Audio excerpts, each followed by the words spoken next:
KBS 전주 제일라디오 96.9MHz 화요일에서 금요일까지 매일 오후 5시 5분부터 함께하는 봉효정의 이슈인 전북을 듣고 계십니다.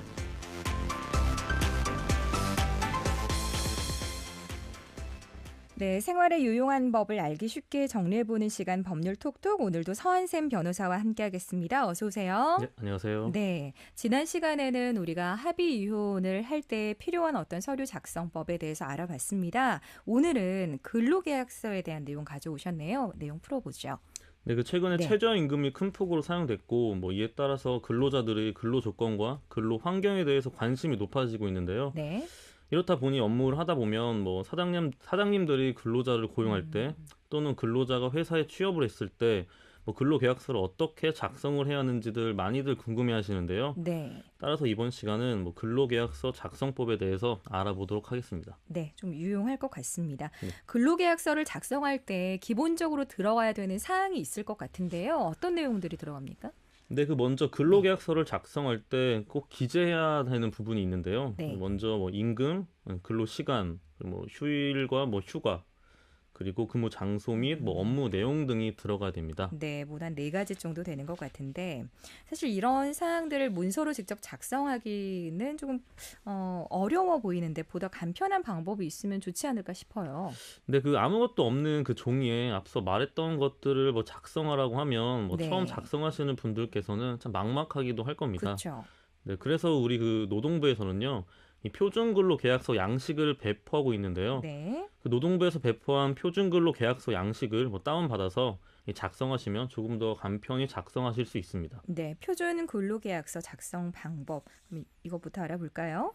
네, 먼저 표준근로계약서를 보시면 맨 처음 사업주 이름과 근로자 이름을 작성하는 공란이 있습니다. 일단 거기에 맞게 작성해 주시면 되고요. 네. 그 다음에는 근로계약 기간이라는 항목이 있는데요. 즉 입사일과 퇴사일을 적을 수 있는 공란이 있습니다. 네. 따라서 1년 계약직인 경우에는 예를 들어 2019년 1월 1일부터 2019년 12월 31일 그렇게 되겠죠. 그리고 만약에 사업주가 정규직을 뽑고 싶다. 그렇다고 한다면 입사일만 적으시면 되고 퇴사일은 빈 공간으로 놔두시면 됩니다. 그렇군요. 이 근로계약 기간에 따라서 정규직인지 혹은 계약직인지 구분할 수 있는 거군요. 네, 맞습니다. 네. 이 근로계약서에 퇴사일이 적혀 있는지 여부에 따라서 해당 근로자가 정규직인지 아니면 계약직인지를 알 수 있습니다. 네, 그 다음 사항은 뭐가 될까요? 네, 근로계약 기간을 적은 다음에는 근무 장소와 업무 내용이 근로계약서에 기재돼야 되는데요. 네. 이 보통 근무 장소는 사업장 주소를 기재하고 있습니다. 그리고 업무의 내용을 적어야 되는데 예를 들어서 사무 보조나 아니면 주방 보조 그런 것들이 있고 네. 근로자의 업무 내용에 대해서 작성하시면 될 것 같습니다. 네, 근로계약서를 작성할 때 표준 근로계약서에 따라서 근무 장소, 업무의 내용을 성실하게 기재를 하셔야겠습니다. 다음에는 근로시간을 기재를 해야 되는데 아무래도 이게 가장 큰 쟁점이 되지 않을까 싶습니다. 네, 근로시간은 근로기준법에서 정하고 있는 법정 근로시간을 초과해서는 안 되는데요. 네. 따라서 이 성인 근로자의 경우에는 일일 8시간, 일주일 40시간을 초과해서는 안 됩니다. 다만 이 당사자 간의 동의나 아니면 희망이 있는 경우에는 일주일에 12시간을 한도로 근로시간을 연장할 수 있습니다. 네. 따라서 이 보통의 사무직 근로자의 경우에는 오전 9시에서 오후 6시까지라고 작성하시면 되겠죠. 네. 이 경우에도 사업주와 근로자가 합의를 한다면 일주일에 12시간을 초과하지 않는 한도 내에서 이 근로시간을 연장할 수 있습니다. 네. 그리고 휴게 시간을 정해야 되는데요. 일반적인 회사라면 점심시간인 12시부터 1시 아니면 1시부터 2시까지를 휴게 시간으로 정하고 있고요. 네. 외식업 같은 경우에는 점심시간이 매우 바쁘기 때문에 이 시간을 피해서 2시부터 4시까지 혹은 2시부터 5시까지 이렇게 정할 수 있습니다. 네.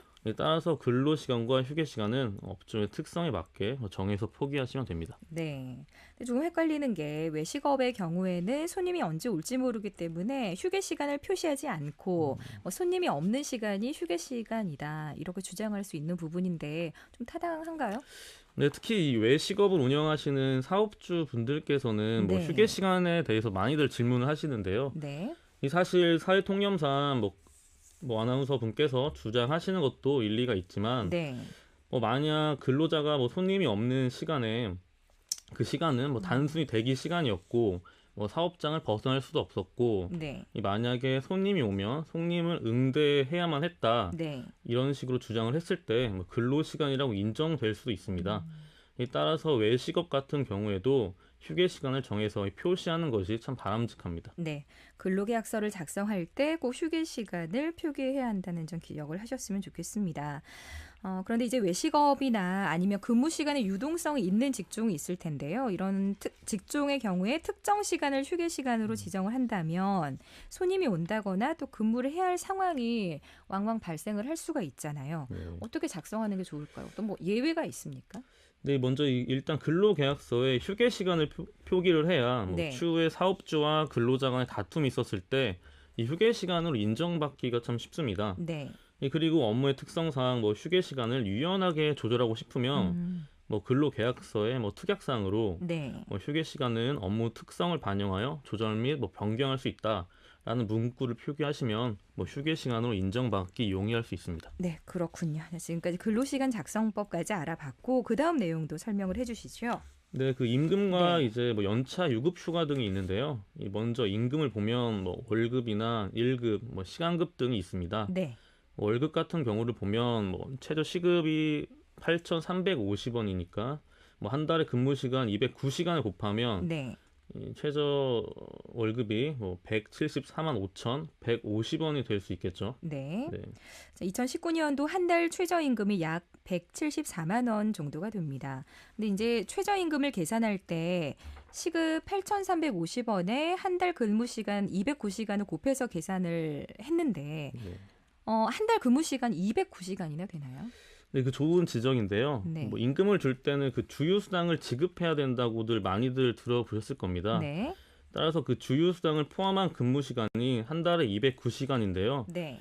다시 말해서 하루에 8시간씩 주 5일을 계산을 하면 주 40시간이 되는데요. 네. 여기에 주휴수당 8시간을 포함하면 일주일에 근무 시간이 48시간이 됩니다. 네. 따라서 한 달을 보통 4.35주라고 보고 있으니 48 곱하기 4.35를 하면 네. 208.8시간이 되는데 네. 여기에서 반올림을 하면 209시간이 됩니다. 네. 그런데 이 외식업이나 뭐 일반 자영업자 같은 경우에 이 근로자들을 사용할 때 근로 시간이 앞서 말했던 209시간보다는 더 긴 경우가 많습니다. 그럴 수 있겠죠. 네. 따라서 이 월급이 뭐 200만 원이 되기도 하고 뭐 250만 원이 되기도 하는데 네. 뭐 이런 경우에는 뭐 근무 시간과 비례해서 뭐 계산을 잘 해보셔야 됩니다. 계산을 해봤을 때 최저임금에 미달이 되지 않는지 그리고 뭐 주휴 수당을 어느 정도 발생하는지를 뭐 사업주께서는 꼭 알아두셔야 합니다. 네. 연차 유급 휴가도 있잖아요. 이 부분도 좀 알아볼게요. 네, 지금부터 말씀드리는 연차 유급 휴가 제도에 대해서는 일단 네. 5인 이상의 사업장에서만 적용되는 법입니다. 따라서 쉽게 설명을 드리면 뭐 1년 미만의 근로자 같은 경우에는 한 달에 뭐 하루에 휴가가 발생하고 뭐 1년 만근 근로자는 15일의 유급 휴가가 발생하는 것을 알아두시면 좋습니다. 네. 그리고 아직까지 공휴일과 연차 대체를 할 수 있기 때문에 뭐 대체된 부분의 휴일은 뭐 근로자에게 지급하지 않아도 되는 부분이 있어서 네. 뭐 사업자나 아니면 뭐 근로자들은 여기에 관심을 갖는 것도 필요할 것으로 보입니다. 네. 근로 계약 기간, 근로 시간, 또 임금과 연차 유급 휴가를 작성하는 법을 알아봤습니다. 추가적으로 작성을 해야 할 사항이 있다면요? 네, 그 근로계약서는 원칙적으로 두 부를 작성해서 이 한 분은 사업주가 보관을 하고 이 다른 한 분은 근로자에게 교부를 해야 됩니다. 이 만약에 근로계약서를 교부하지 않은 경우에는 과태료가 네. 발생하는데요. 그리고 사실 그 현실적으로 이 근로계약서를 작성했는지 여부와 근로계약서를 근로자에게 교부했는지 여부와 관련을 해서 이 다툼이 많아지고 있는 실정입니다. 네. 뭐 이런 분쟁의 소지를 없애기 위해서 뭐 근로계약서 하단에 뭐 근로계약서를 교부했다는 걸 작성을 하고 이 서명을 받는 것이 중요합니다. 네. 만약 근로계약서를 작성을 하지 않았다면 이어지는 뭐 처벌이 있습니까?